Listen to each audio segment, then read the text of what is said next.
Charlie Kirk goes into the belly of the beast known as Portland, Oregon to debate college leftists, and it is a spectacle to say the least. I'm Vince with Resist the Mainstream. If you enjoy our content, be sure to hit that like button and subscribe so that we can keep bringing you videos like this. And without further ado, let's get into today's reaction clip. America is the greatest country ever to exist. Not even close. What country would you say is the greatest? Define greatest. What makes a country great?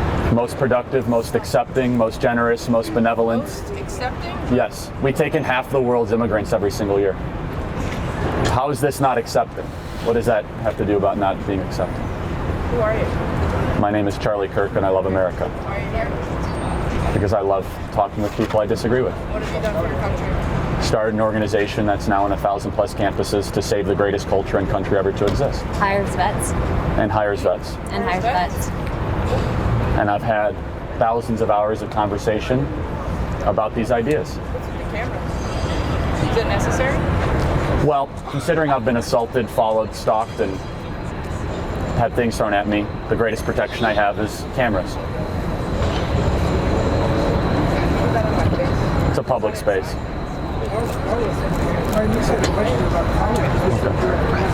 One second, I want to wrap this up. It's all good. But what country would you say is greater than this one? I think you'd have to define great. I just said, I mean, we take in half. Your definition of great. I mean, we are the. You say that the United States of America has always made the greatest decision, because nobody's perfect, right? No, I never said America was a perfect country, ever. Right, yeah. Nor have we. We've made a lot of mistakes. That any other country has done anything great? No. That's not what I've said. Then why do you go to that extreme? Because from an objective analysis. Objective analysis. Correct. Of world history. Hello, how are you? Yeah, exactly. Okay, so first of all, notice how pissed off she was about the camera being in her face, despite the fact that she chose to walk up to the table, saw the camera, refuses to leave, but apparently has a problem with the camera. It's so performative. But on top of that, you know, here's an alternative hypothesis. Why can't America be the greatest country simply because we live here? It is our home. You know, there are definitely objective reasons you can say America is great, perhaps the greatest, right? Ask any parent. They'll say, my kids are the best, my kids are the greatest kids. Is that objectively true? Not necessarily, but it is true to you. Why? Because they are yours. In that same sense, I think that's all we need to say in terms of patriotism. We believe America's the greatest, yes, for all these objective reasons, but also simply because it is our home. We should view it as the best and we should love it like it is the greatest. And again, if you have a family, you sort of understand that perspective inherently. So we are the most creative, the most accepting, the most benevolent, the most generous, most forward-thinking and productive country ever to exist. We are a country that sent 37,000 of our own citizens to die on the Korean Peninsula so South Korea could exist, and we asked for nothing in return. No country's ever done anything close to that. We sent a Education come from? Reading history. Reading history. What did I? How is that not true? What I just said? Reading what history? What kind of bias stuff? No, but what am I saying that's untrue? Americans gave away $500 billion to charity last year, voluntarily. We've taken half of the world's immigrants. Half. Do you know how those trusts work? No. Do you know that only 5% of the money that you put into a nonprofit or a charity even has to be used? So more that they make on interest, you realize. So most charities and most foundations will use 90+% of the net assets they get every single year. What? Got any facts with you? Or you just No, you can look at the IRS website. I understand what I'm saying might bother you, but he just provided the facts, by the way. I'll just point that out. We're also the most accepting, least racist, most diverse, multiracial country in the world by far. We've been in. Okay, how? Look at the United. The most accepted. We've taken half the world's immigrants every single year. So. You think other countries do other? Why is most America in poverty? Most America's not living in poverty. Really? Yes, really. Are you educated on that subject? We're the richest country in the world by far. We have an American middle class, which is a uniquely American concept. Poor people?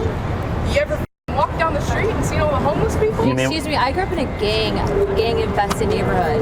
So you want to talk to poor people? I'm talking, and we're talking to you from a perspective of people that have experienced. You know that America's This is taking place again in the Portland area. So let me ask the question, who is in charge of the leadership in Portland? You wonder why there's so many homeless people? Why is it the case? Isn't that very interesting, actually, that where Democrats are in charge, where left-wingers are in charge, the universal trend is that you see a bunch of homeless people in the cities. And yet these are the people who claim they are so compassionate, their stuff is so good for human beings, we care so much about the poor. And yet you have the highest cost of living in places like Los Angeles and New York. You have insane amounts of homelessness in places like LA, Portland, Seattle, etc. Just something again to think about here. Poor are actually in the richest 1% in the world. How much research have you done? A remarkable The amount richest 1% of what? of people in the world. How's the richest 1%? What about the rest of us? No, what I'm saying is that a very poor person in America is relatively extraordinarily rich by world standards. Yes, Why would you say that? because they have access to air conditioning, medical care, cable television, Wi-Fi, Do all Americans transportation. have access to medical care? 90+%. Bankruptcy? What is Medicaid? Tell me what Medicaid is. Medicaid. 45 million Does poor everybody Americans have access to health care through a They Medicaid. reach the median level of income, but they can't afford their medical bills. They can go on Medicaid. That's what Medicaid is for. How many people are on Medicaid? How many? 45 million. We have a safety net for poor people. It's called Medicaid. Okay. Run by Why are state so many homeless exchanges. people living on the street with mental health problems? In Oregon? Because Yes, the well, that's governor- because of a Democrat governor and a Democrat mayor and a Democrat supermajority in the House and the Senate. You show me an American ghetto, I'll show you a Democrat in control. Philadelphia, Chicago, Detroit, Cleveland. The prosperous states, the states that, Blame Democrats? yes, yes, there hasn't been a Democrat governor of Oregon since 1982. I mean, a Republican governor of Oregon since 1982. Is that a great time? Is 1982 a great time for Republicans? Is that, why is it rising? Republican, Democrat? You know anything about progressives? Because You know Republicans anything about generally. progressives? What about progressive? What is? The Democrats in Portland are pretty progressive. Okay, let's not pretend like, oh, you just have some centrist corporate Democrats in charge in Portland. No, that's just objectively not true. Remember the Portland mayor in 2020? Remember how he was marching with the rioters in the streets and then they were still trying to attack him? It was a whole mess. But let's not pretend, folks, like Portland is some type of center-left area. No. And what you're seeing is the full extent, right? The progressive Democrats have full control there. Portland is known as a notoriously progressive place. How about we just admit that's the end result of progressive policies every single time? But they won't.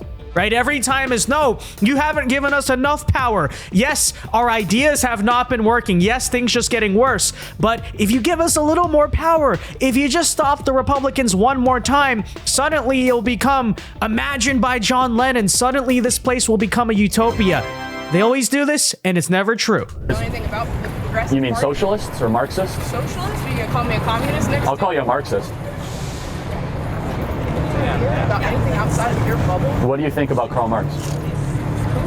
Karl Marx. Karl Marx. Bingo. Yeah, I mean, he is the author of basically everything the progressive movement believes. Karl Marx wrote the Communist Manifesto. Communist manifesto. Have you? Say that progressives are communists. Because the progressives argue for everything that is democratic socialism. Remember she said earlier to Charlie, where does your education come from? Okay, I'm gonna ask her, where does her education come from? How does she not know, if she's having any debate about politics, who Karl Marx is? I thought everybody knew who Karl Marx was from like middle school history, if not definitely high school history. So it tells you a lot about her education level, because they always say the conservatives are uneducated. What does that say about her? How do you not know who Karl Marx is? It's unbelievable.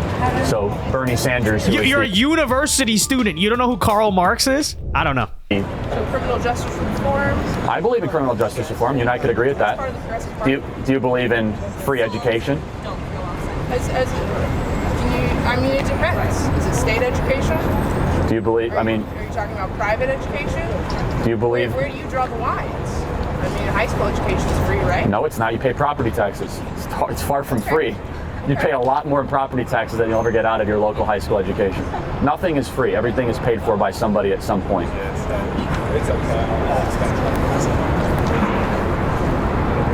The most prosperous parts of the world and in this country are more center-right conservative Republican leadership. Thank you for the conversation. Yeah, very interesting conversation to say the least. It really just goes to show you that the left will never be happy. They always need an excuse to continue their revolution, even though it's clearly not working, right? Because you notice in the beginning when they're having the debate about how America is the greatest country, he brings up a lot of arguments that you think liberals would subscribe to about, oh, we let in a lot of immigrants, we actually have a big social security net, we're pretty compassionate, etc., etc. But notice how they'll just still attack America. It's never enough, right? It's never enough immigration. It's never enough charity. It's never enough social safety nets. But if you just give a little more, oh, suddenly things will become a utopia. Again, it is a lie, but they always need the excuse to get people to continue accepting their revolution, even though it's unpopular, right? You put Democrats in charge, oh, a bunch of homeless people spring up, but that's just because you're not paying enough taxes, guys.